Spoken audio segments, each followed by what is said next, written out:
What's up guys, Saf here on SuperSaf TV, and here is the brand new iPhone XS. We have unboxed the XS Max, which we have here. That was done yesterday, so if you want to check out that video, that's going to be linked in the cards. In this video, we're going to be checking out the XS, but we're also going to be comparing it to the iPhone X. I kind of feel like I'm on Blue Peter or something. I just keep pulling these things out. But anyway, let's get straight to it. So firstly, looking at the boxes, very similar. So we do have the iPhone logos here on the left and right hand side. The Apple logos on the top and bottom. However, they are in gold on the new gold version. We've got them in black on the iPhone X Space Gray version. Similar information at the back, but we do have the 512GB version of the iPhone XS here, whereas the 64GB version is what we have on the iPhone X. The iPhone X only went up to 256GB. The 512 option is brand new this year. Under the front, we have a picture of the iPhone X and XS. However, on the X, it's got a different background. We can see the notch on the X. On the XS, we've got this planet, and then we've got this black background, which cleverly hides that notch. Now, let's go ahead and unbox this.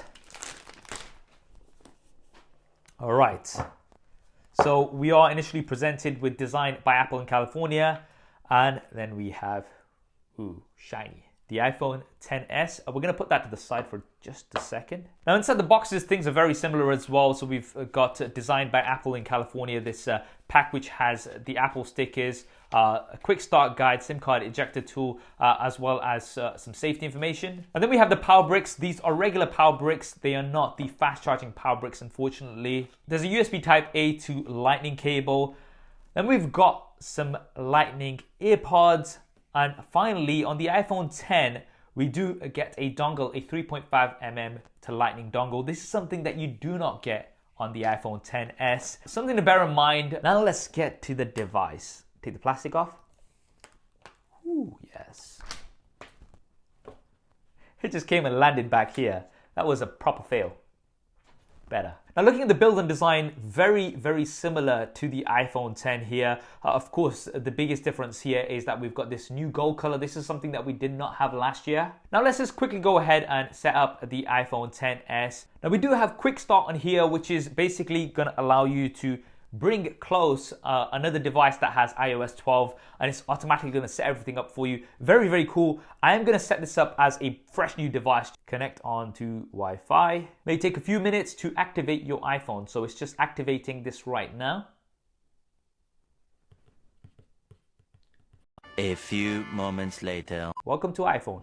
Boom, we're in. Now just quickly bringing in the iPhone X, the displays are very, very similar. We've got a small border with the notch, and we've got 5.8-inch displays with OLED technology, so blacks are really deep, colors are very vibrant, viewing angles are also great. Now the only difference between these two is that the iPhone XS has 60% better dynamic range compared to the iPhone X. Now, I'm not sure how much of a difference you're going to be noticing day to day, but if you're watching HDR movies or playing games that support HDR, then these will definitely stand out better here on the iPhone XS. Now, just having a quick look around, we do have a stainless steel frame and we have a glass panel at the back like we had last year, but this year we've got the most durable glass on any smartphone, not just any iPhone, any smartphone. Now, I personally wouldn't take any chances, so I'd recommend picking up a case from our sponsor Tech21, who have just launched their new cases for the iPhone XS and XS Max, which guarantee the most effective protection drop after drop. This is thanks to their impact absorbing materials Flex Shock and Bullet Shield,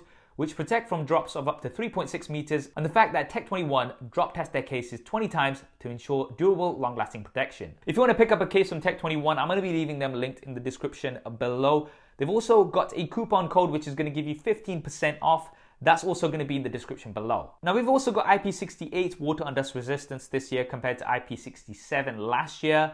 This basically means that you can submerge the iPhone XS in up to 2 meters of water versus 1 meter on the iPhone X, and that is up to 30 minutes. On the right hand side, we have a power button and a SIM card tray. Now the iPhone XS does support dual SIM cards, so you have one physical SIM card in here, but you can also get an eSIM card. That's going to come with a software update soon, I believe. This is something, of course, that we did not have last year. On the left hand side, we've got the volume buttons and we've got the mute switch. At the top, there is nothing, but we do have an antenna band on the iPhone XS, whereas we don't have one on the X. And at the bottom, we have another antenna band on the XS that we don't have on the 10. Now, I believe this is because of the additional connectivity that you have with the iPhone XS. And you'll also notice that we don't have symmetrical grills on the iPhone XS compared to the 10.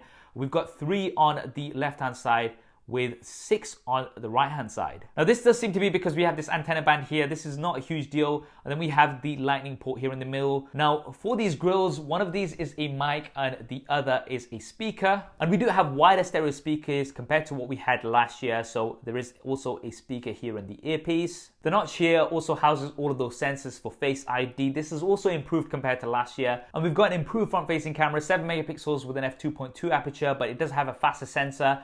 And thanks to the Apple A12 Bionic Chip, it is going to give you some advanced features like a portrait mode, which you can edit after the fact. So you've got depth control. This does look really, really promising. I'm looking forward to testing it out. And you've also got improvements in video, 1080p at up to 60 frames a second. And you should also have stabilization with stereo audio recording. This is something that we don't have on the iPhone 10.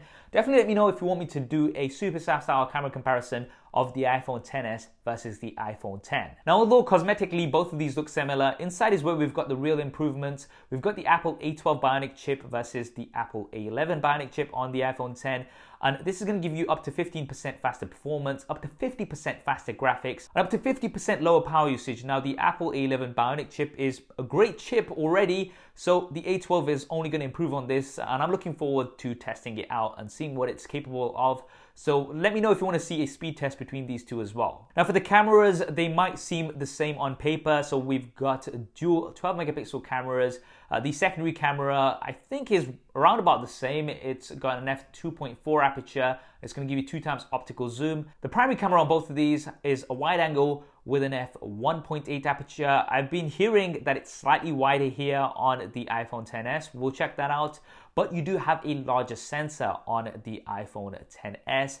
This is going to give you better low light. You've also got Smart HDR, which is going to combine images together to give you better dynamic range. And as with the front-facing camera, you do have the improved portrait mode, which is going to give you depth control. Once again, I'm really looking forward to testing this out. In my initial testing, it does seem to be very, very promising. Now, in terms of the batteries, I'm not sure of the exact size difference, but I am hearing that there is an ever so slightly smaller battery in the iPhone XS, but because of the A12 Bionic Chip, you should be getting up to 30 minutes more usage on the iPhone XS versus the iPhone 10. Now, finally, talking about the pricing, the iPhone XS is coming in at the same price that the iPhone 10 came in at, so that's starting at £1,000 or $1,000. And Apple have actually discontinued the iPhone 10, so if you do want to pick up the iPhone 10, you're not going to be able to get it directly from Apple. You may be able to get it second hand or maybe off a reseller. And of course, it is going to be cheaper compared to the iPhone 10 if you do manage to pick it up. And there we have it, guys. That is the iPhone XS with a very quick comparison to the iPhone 10 as well. What do you guys think of the XS? Do you think it's a good upgrade compared to the iPhone 10? Definitely let me know in the comments below and let me know what coverage you'd like me to do with the iPhone XS and XS Max. I hope you enjoyed this video and found it useful. If you did, then do hit that thumbs up button for me. It really does help me out. And if you haven't already, then be sure to subscribe and switch on notifications. We've got lots of iPhone XS and XS Max content coming up on here. Thanks for watching. This is Saf on SuperSaf TV, and I'll see you next time.